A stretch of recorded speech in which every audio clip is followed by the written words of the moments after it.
diceritakan nih update terkait kasus tabrakan yang mengakibatkan nyawa orang meninggal di klien Abang. Mungkin boleh ceritakan sejauh mana prosesnya sekarang? Ya, baik. Jadi pada tanggal 28 Juni 2024 yang lalu, 6 bulan lalu, terjadi laka lantas yang mengakibatkan meninggalnya keponakan kami, saudari Helvia, dalam usia 20 tahun. Yang mengenaskan bagi keluarga adalah lambannya proses penanganan proses perkara laka lantas yang mengakibatkan meninggal dunianya Helvia. Yang kedua adalah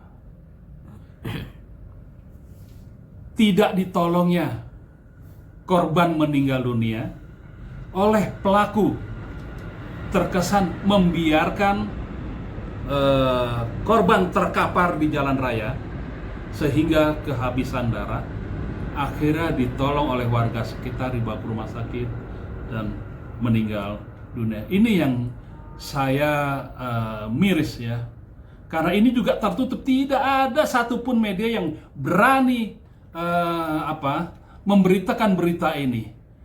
Sementara ini kan kejadian di Lampung, masa kami harus memberitakan dari Jakarta? Itu yang kedua. Yang ketiga, pada saat korban baru dimakamkan, keluarga baru kembali ke rumah, didatangi oleh tersangka bersama aparat untuk meminta surat tanda tangan pengeluaran mobil. Apakah di sini ada etikanya ini? Baru pulang ngubur, minta tanda tangan buat mengeluarkan mobil. Nah, ini juga menjadi pertanyaan kami semua keluarga di sini ya.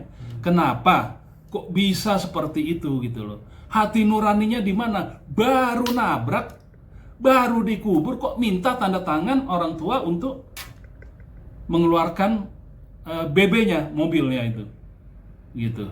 Nah, yang paling miris adalah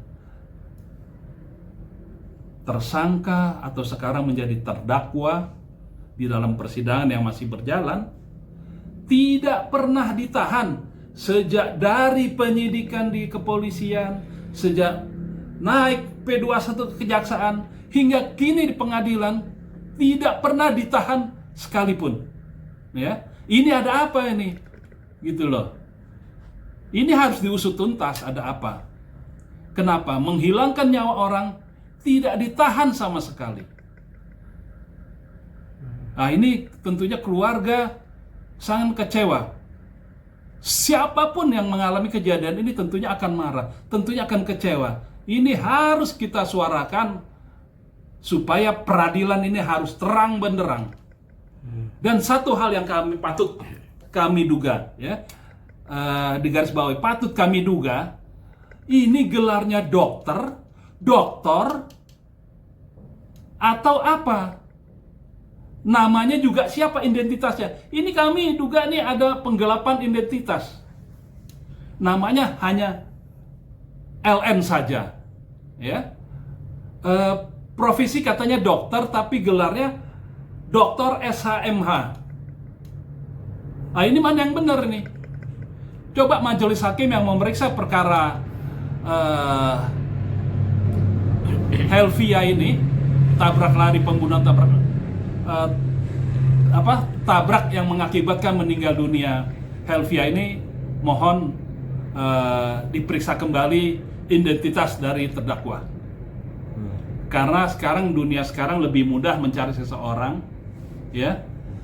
Jangan pakai Google aja juga udah lebih mudah lagi mencari seseorang, tapi kami keluarga tidak pernah menemukan nama tersebut.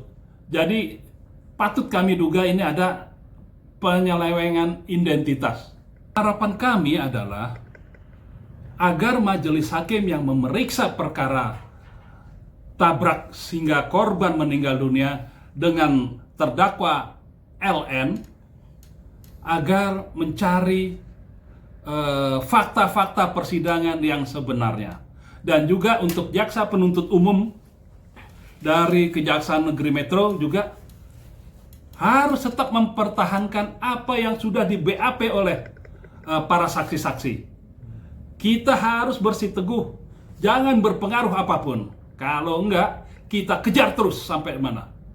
Ya, kami nggak segan-segan akan melaporkan semuanya bila mana ada rasa ketidakadilan dalam perkara ini, gitu. Dan sekali lagi, mohon diperiksa identitas terdakwa, entah itu dokter atau dokter yang mengaku SHMH, saudari LN. Pengadilan mana, Bang? Di Pengadilan Metro Lampung. Kang Doni, saat kronologi gimana Kang? Maksudnya saat ditabrak apa tindakan dari terdakwa Kang? Sama kronologinya, Bang, gimana Bang awalnya kejadiannya seperti apa? Ini kan Jadi- belum ada kan di media kan? Iya, jadi kronologinya itu ada di perempatan jalan di Metro ya. Tiba-tiba motor melintas, melewati mobil melintas, datanglah mobil Ayla milik terdakwa. Disitulah ditabraknya motor korban hingga meninggal dunia, kehabisan darah di tempat, meninggal dunia. Sementara pelaku dalam kejadian tersebut hanya berdiam diri di mobil, bahkan menghindar untuk tidak membantu sama sekali korban. Yang membantu adalah masyarakat setempat, lingkungan yang mengetahui terjadinya kecelakaan hingga membawa ke rumah sakit hingga meninggal dunia. Meninggal di rumah sakit atau di Dalam perjalanan ke rumah sakit. Yang nganter siapa Kang? Mungkin. Warga di sekitar kejadian perkara. Gitu. Nah mungkin untuk terdakwa sendiri ada ngasih santunan atau biaya apa Kang untuk permintaan gitu? Sampai Pernah nggak? detik ini belum ada apapun, omong-omongan apapun, bahkan hanya meminta tanda tangan untuk mengambil mobilnya. Itu yang didahulukan dibanding rasa kemanusiaan yang nggak ada empati sama sekali. Pada saat kejadian diketahui terdakwa atau tersangka atau terdakwa sedang bersama anaknya di dalam mobil, dan tersangka ataupun terdakwa ini tersebut berdiam diri, tidak menolong korban pada saat kecelakaan. pada saat kejadian kondisi korban seperti apa? Parah atau seperti apa? Kang Doni? Kondisi korban parah, berdarah-darah, luka, berdarah-darah semuanya. Boleh lihat foto ininya Kang Doni, korbannya.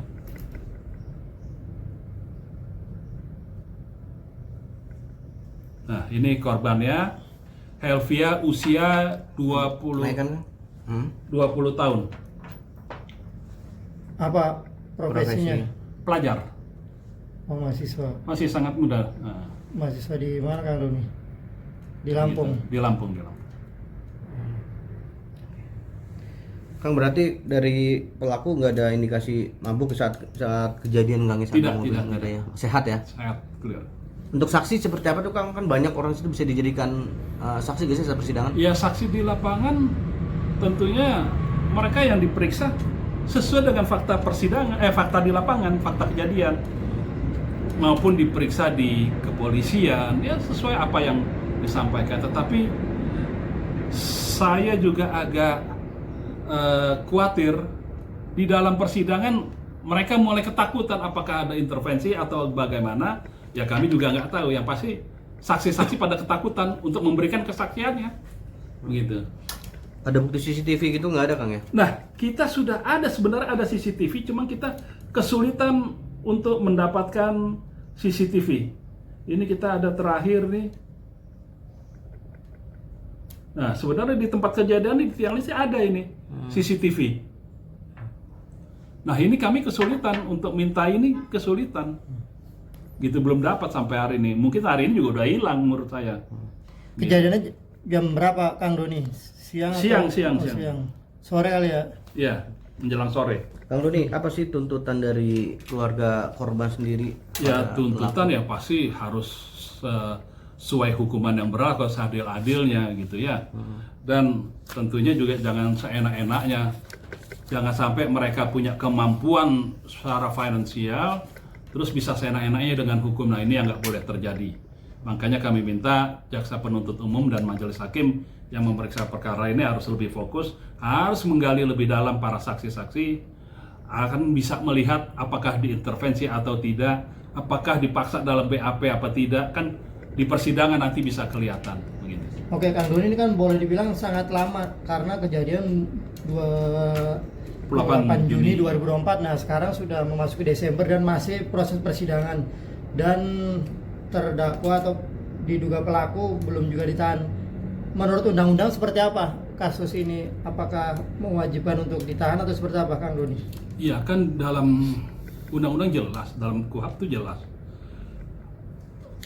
Tuntutan ancaman hukuman di atas 5 tahun bisa ditahan. Gitu.